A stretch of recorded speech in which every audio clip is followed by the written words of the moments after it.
అందరికీ నమస్కారం. Welcome to my channel. ఈరోజు వీడియోలో మనం అంటుమొక్క అనే ఒక ప్రేమ కథను గురించి తెలుసుకుందాం. రచయిత కొత్తపల్లి ఉదయ్ బాబు ఫ్రమ్ స్టోరీ మిర్రర్. అనుపమ ఎంతసేపటికి రాకపోయేసరికి చూస్తున్న టీవీ విసుగ్గా అనిపించడంతో దానిని ఆఫ్ చేసేసి టీపాయ్ మీద ఉన్న ఆల్బమ్ తీసి మొదటి పేజీ నుంచి చూడసాగింది కౌసల్య. మొదటి పేజీ నుంచి ఎన్నెన్నో తీపి గుర్తులు. ఈ వీడియో చూసే ముందు ఒక లైక్ చేసి నా ఛానల్ని సబ్స్క్రైబ్ చేసుకోండి. వీడియో చివరి వరకు చూడండి. చాలా ఎగ్జైటింగ్గా, చాలా ఇంట్రెస్టింగ్గా ఉంటుంది. ఆడదాని జీవితంలో ఎన్నెన్నో అధ్యాయాలు. ప్రతి అధ్యాయంలోనూ ఒక పాత్ర పోషించాలి. ఇన్ని రూపాంతరాలు పొందేది ఒక ప్రపంచంలో కేవలం ఆడదేనేమో ఆలోచిస్తేనే పేజీలు తిప్పుతున్న కౌసల్య ఎదురుగా చిన్ననాటి ఫోటోలు అలంకరించడంతో ఈ లోకంలోకి వచ్చింది. వెల్ బేబీ షోలో మొదటి బహుమతి పొందిన ఛాయాచిత్రం అది. బొద్దుగా బొండుమల్లి రేకుల్లాంటి నేవలంతో బుగ్గలు మెరిసిపోతున్న ఆ ఫోటో అంటే ఆమెకి చాలా ఇష్టం. ఆమె ఆ ఫోటో పేజీని సుతరంగా ముద్దాడింది. అంతలోనే గేటు బయట బైకు శబ్దం వినబడడంతో ఆల్బమ్ మూసి టీపాయ్ మీద పెట్టి గుమ్మంలోకి వచ్చి నిలబడింది కౌసల్య. నందకిషోర్తో మాట్లాడి అతన్ని పంపేసి గేటు తీసుకుని లోపలికి వచ్చింది అనుపమ. ఏమ్మా ఇంత లేట్ అయింది? ఏం లేదు మమ్మీ, రైలు ఆలస్యంగా వచ్చింది, తలనొప్పిగా ఉంది, కొంచెం హార్లిక్స్ ఇవ్వవు? అలాగే, నువ్వు స్నానం చేసిరా, 2 నిమిషాల్లో సిద్ధం చేస్తాను. అబ్బా, స్నానం చేసే ఓపిక లేదు. అసలే డీటీపీ పని చేసి బుర్ర వేడెక్కిపోయింది. వెంటనే ఇవ్వు మమ్మీ, గారంగనొస్తూ అడిగింది అనుపమ. చూడు, నా అంత ఎదిగిన పిల్లవు, శుచి శుభ్రత గురించి చెప్పించుకునే వయసు కాదు నీది. ఈ మధ్య నీలో బాగా మార్పు వస్తోంది. లేచిన వెంటనే బెడ్ కాఫీ తాగడం, 2 వారాలకు గాని తలంటుకోకపోవడం, ఇంటికి వచ్చాక బట్టలు మార్చుకోకుండా ఆ బట్టలతోనే ఉండిపోవడం, ఇవన్నీ చూస్తుంటే నేను పెంచిన నా కూతురేనా ఇలా ప్రవర్తిస్తోంది అనిపిస్తుంది. కాన్వెంట్లో చదువుకుంటున్నప్పుడు ఎంతెంత పెద్ద ఇంటి పనులు, ప్రాజెక్టు పనులు ఇచ్చినా నీ మంచి అలవాట్లు చూసి నేను నేర్చుకోవాలి అనేలా ప్రవర్తించిన నువ్వేనా ఇలా చేస్తుంది? వెళ్ళి స్నానం చేసిరా, నా చేత ఎక్కువ వాగించకు అంది. తల్లి అలా మాట్లాడేసరికి 2 చేతులు జోడించి నమస్కరించి స్నానాల గదిలోకి దూరింది అనుపమ. చల్లని నీళ్లు అలసిన శరీరం మీద బొట్లు బొట్లుగా పడుతుంటే శరీరంలో వేడి అంతా దిగిపోయి మబ్బుల్లోని చల్లదనం మనసులోకి పాకినంత హాయిని, అనుభూతిని అందించింది అనుపమకి. ఎంతసేపు అతివృష్టి అనావృష్టిను, హార్లిక్స్ చల్లారిపోతుంది. కౌసల్య మాటలు చెవులో పడేసరికి స్నానాల గదిలోంచి బయటికి వచ్చి తల్లి చేతుల్లో కప్పు అందుకుంది అనుపమ.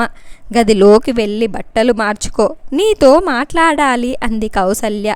తల్లికేసి వింతగా చూస్తూ తన గదిలోకి నడిచింది అనుపమ. అనుపమ నైటీ వేసుకుని వచ్చేసరికి కౌసల్య బొనాన్స్ మొక్కలకు నీరు పోసి కొమ్మలు కత్తరిస్తోంది.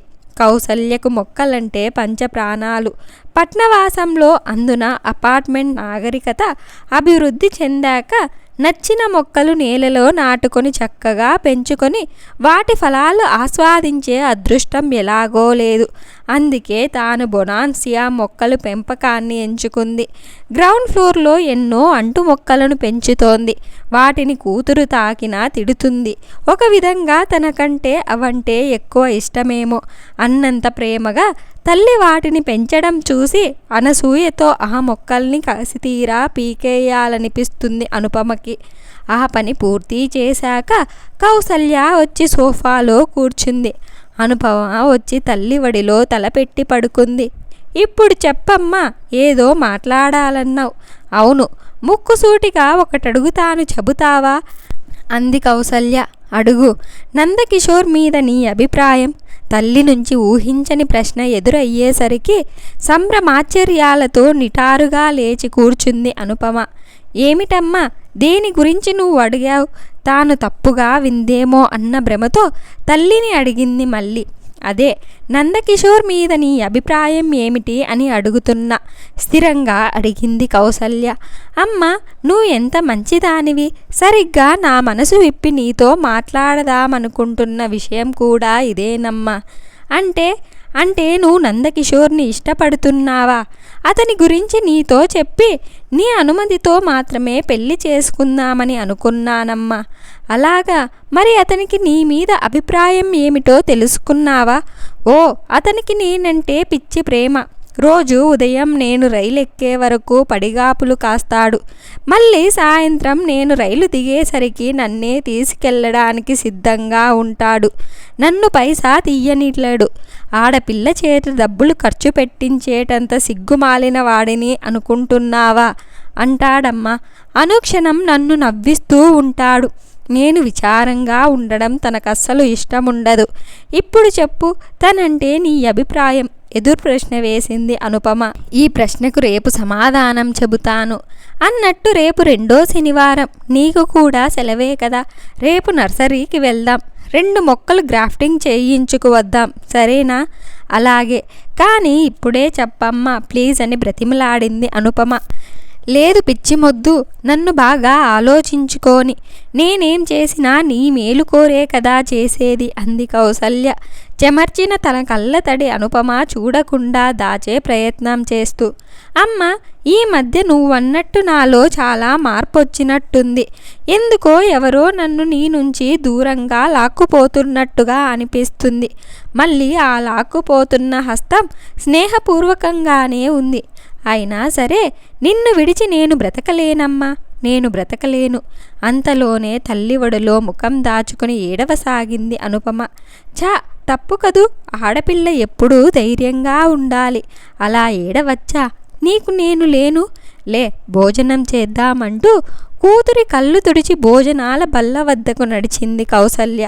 మరునాడు ఉదయమే వేరే పనేమీ లేనట్టుగా వచ్చిన నందకిషోర్ని చూస్తూనే ఒళ్ళు మండిపోయింది.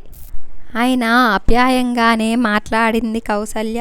గత 2 సంవత్సరాలుగా అతను అనుపమ స్నేహితునిగా ఇంటికి వచ్చిపోతూనే ఉన్నాడు. వాళ్ళిద్దరూ ఎక్కడెక్కడ తిరిగి వచ్చి ఆలస్యమైన ఆంటీ, ఈ పూట నా భోజనం మీ ఇంట్లోనే అని నిర్మోహమాటంగా చెప్పేస్తాడు. అతని తత్వం తెలిసిన తాను కూడా అలాగే వంట చేసి పెట్టేది. మీరొక్కసారి నాన్ వెజ్ చేస్తే తినాలని ఉందాంటీ, మీ వంట అమృతంలా ఉంటుంది అను అదృష్టవంతురాలు అన్నాడు.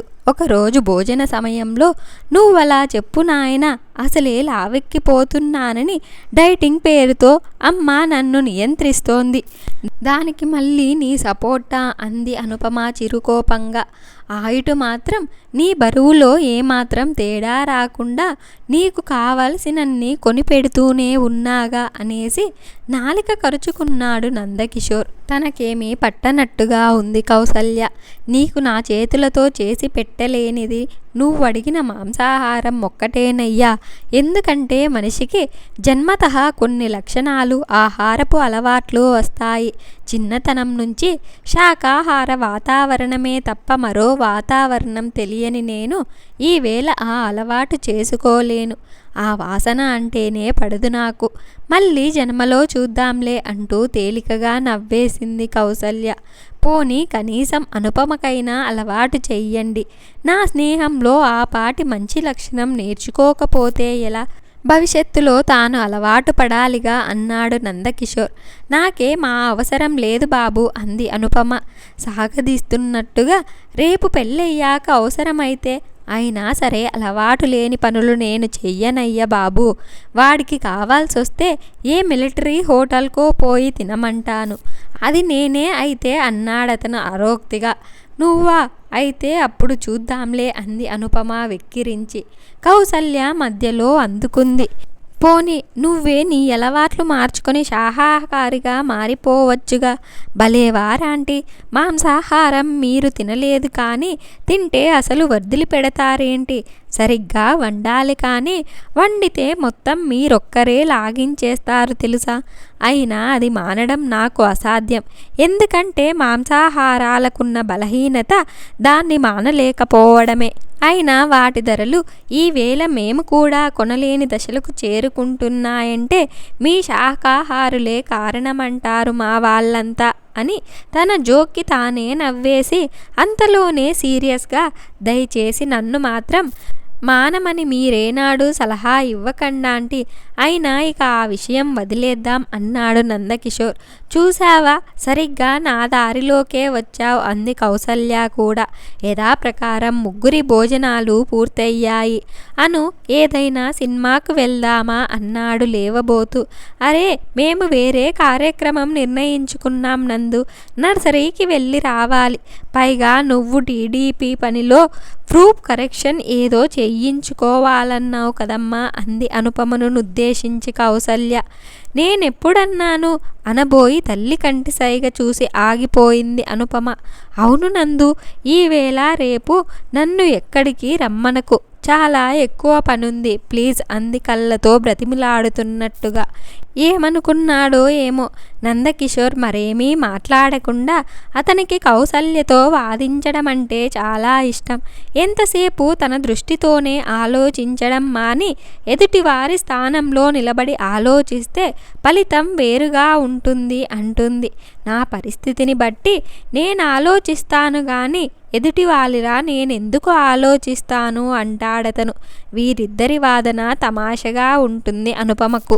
ఈ రోజెందుకో వాదనకు దిగలేదు గురువుగారు అంది అనుపమ.